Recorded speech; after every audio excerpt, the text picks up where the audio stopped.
আসসালামু আলাইকুম। আল্লাহর সৃষ্টির কোনো তুলনা নাই। এই দেখেন কত ছোট্ট একটা জামরুল গাছ, দেখছেন? আল্লাহ যারে দেয় দেওয়ার মতোই দেয়। এই দেখেন কত ছোট্ট একটা জামরুল গাছ, এই দেখছেন? এর ভিতরে জামরুল হইতেছে। এই দেখেন জামরুল গাছ, অনেক ছোট্ট একটা গাছ।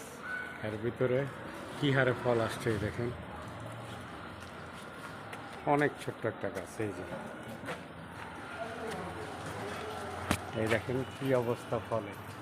এর থেকে অনেক বড় বড় গাছও আছে, এর ভিতরে কোনো ফল নাই। হয়তো আল্লাহ যারা দেয় মানে দেওয়ার মতোই দেয়। এর থেকে বড় বড় গাছও আছে কিন্তু জামরুল নেই। এই দেখেন মাটির সাথে কথা বলতেছে, অনেক ছোট্ট একটা গাছ। এই যে দেখেন ডালে সব জায়গায় ফল, এই যে ফল, এই যে ফল।